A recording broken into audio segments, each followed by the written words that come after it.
皮目を下にすると、こうやって尻尾持って乱暴に扱うと、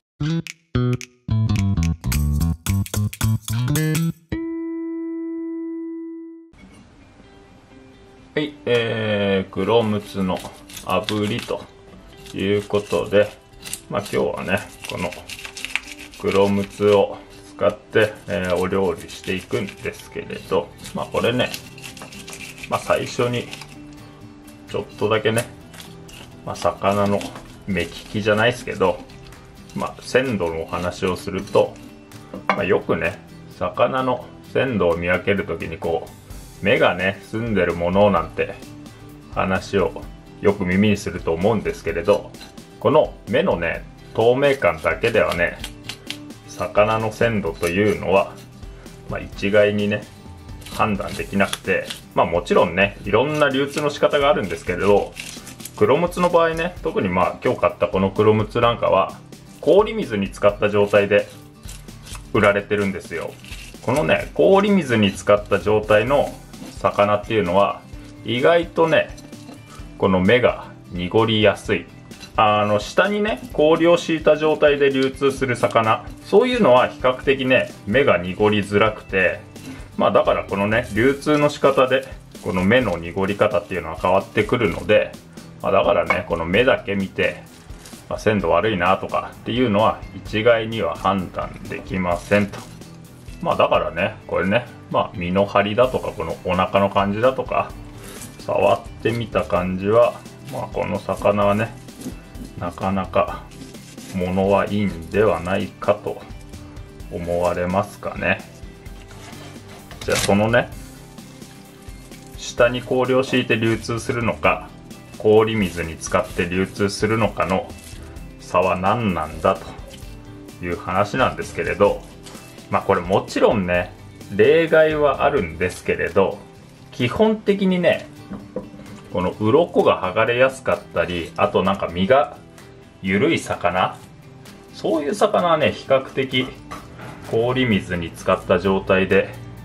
流通することが多いですかね。だからサバなんかもね結構氷水に使った状態でね流通することが多いので、目が濁ってるけど物はすごくいいなんて場合も多々ありますかね。でもちろんアジなんかはね下に氷を敷いた状態で流通する場合も、氷水に使ってね流通する場合もどっちもありますし、これはねその漁師さんだとか、魚屋さんの考え方次第ってところですかね。はい、で、内臓をね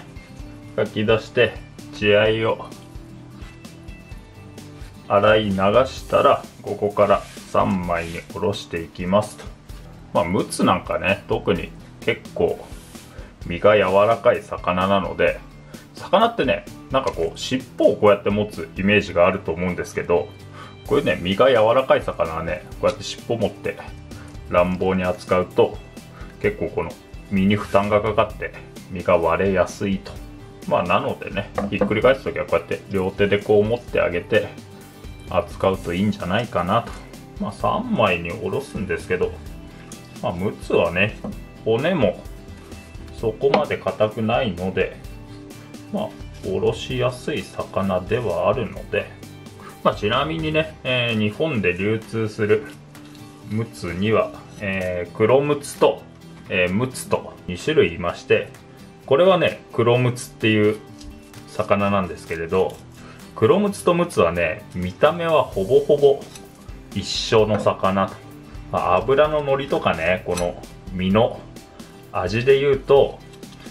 黒ムツの方が一般には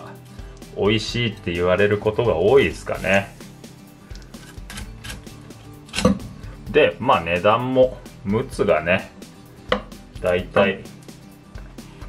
キロ2000円から3000円前後で流通するのに対して、黒ムツはね、5000円から高い日はね9000円ぐらいまで値段上がっちゃうので、値段を見ればムツか黒ムツかは明らかに見分けがつくかなと。ノドグロはね正式名称が赤ムツというお魚なんですけれど、あれはね、見た目はムツに近いんですけれど、この種類としては別種と。だからね、見た目から赤ムツっていう名前がついて、で後からね、どうやら違う種類の魚らしいと分かったと。3枚におろせたら、あばら骨をかいて中骨を抜いてと。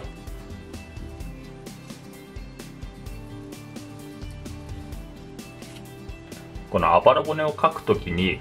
どうしてもね、身を削りすぎてしまうなんてこともあるかと思うんですけれど、ここでね、身を削らないポイントは、こっちのね、左手でこうしっかりこのあばら骨を押さえて、でちょっと怖いんですけれど、包丁自体の力はこうちょっと上を向けてあげると。でこうすると骨に包丁が当たるので、左手でしっかり押さえながらこう骨をかいてあげると、比較的ね、身は削りづらいのかなと思いますね。こんな感じでね、こうやって見るとね、なかなか鮮度は良さそうですよね。ここのね、血合い骨を抜いていきますと。でこれね、身が柔らかい魚の骨を抜くときは、このね、骨の両サイドをしっかり手で押さえながらこうやって抜いていくと、比較的ね、身がボロボロになりづらいですかね。黒ムツの主な産地は、千葉だとか、あと東京、神奈川、その辺りが多いですかね。あと伊豆諸島とかね、あの辺での水揚げも多い印象ですかね。だからノドグロがね、日本海側でよく取れるのに対して、黒ムツはね、太平洋側でよく取れる魚と。旬は秋口から冬にかけて身にね、しっかり脂が乗る魚と。ちょうどね、今の時期ですよね、美味しいのは。でこのね、血合い骨が抜けたら、あとは炙って食べるだけなんですけれど、これね、ムツなんかはね、身の水分が非常に多い魚なので、軽くね、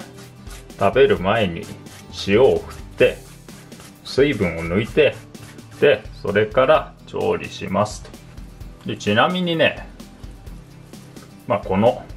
腹膜ね、これはね、もう考え方次第なんですけれど、僕の場合はね、ノドグロだとか黒ムツは結構ね、この皮が柔らかくて炙ると味が出て美味しいんですよ。もちろんね、鮮度が悪かったらこの内臓の匂いがついちゃってるんで取っちゃうんですけれど、鮮度が良くてね、炙りで食べる場合なんかは骨だけ取ってこの膜は残しておくことが多いですかね。もちろんね、これブリだとかサバだとかね、硬かったり匂いがきつい魚の腹膜は取っちゃうんですけれど、あんまり匂いが気にならない魚の場合は火を入れると美味しく食べられるので残しておいたりしますかね。でこのままね、10分ほど置いてちょっと身の水分を抜いていきますと。身の水分が抜けてきたら、塩を洗い流しますと。塩をね、洗い流しましたら、こんな感じでね、ペーパーでよく水気を拭き取って、あとは切って食べるだけと。切るときはね、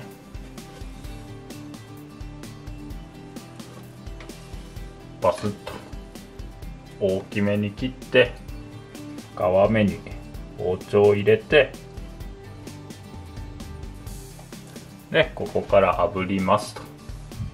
で炙る際はね、バーナーで炙ってもいいですし、好きなように。黒ムツはね、結構皮目はしっかりめに炙った方が、僕はね美味しく感じますかね。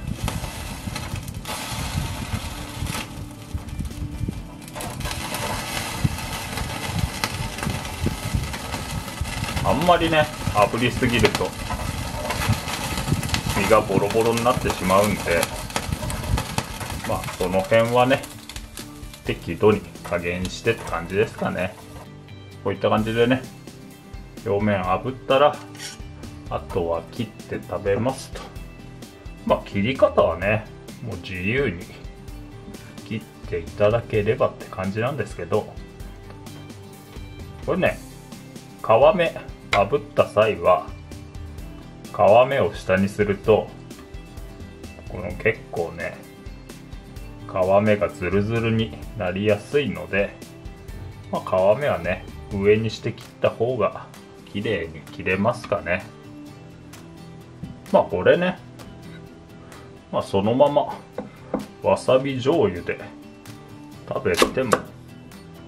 もちろん美味しいですし、まあ、今回これはね、辛味大根って言って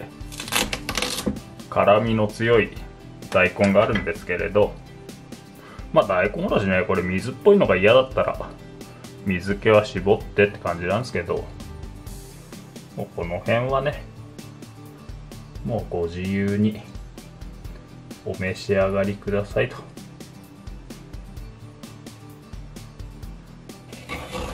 でこれはわさびね。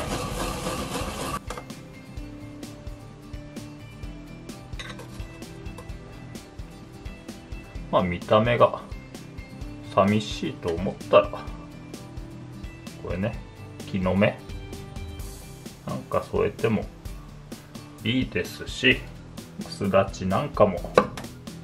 当然ね相性いいですしと。まあ、この辺はだからもうお好みですよね。塩で食べても美味しいですし醤油で食べても、あとまあポン酢なんかで食べてもね美味しいので、まあ、好みでお召し上がりくださいませと。黒むつの炙り完成でございますと。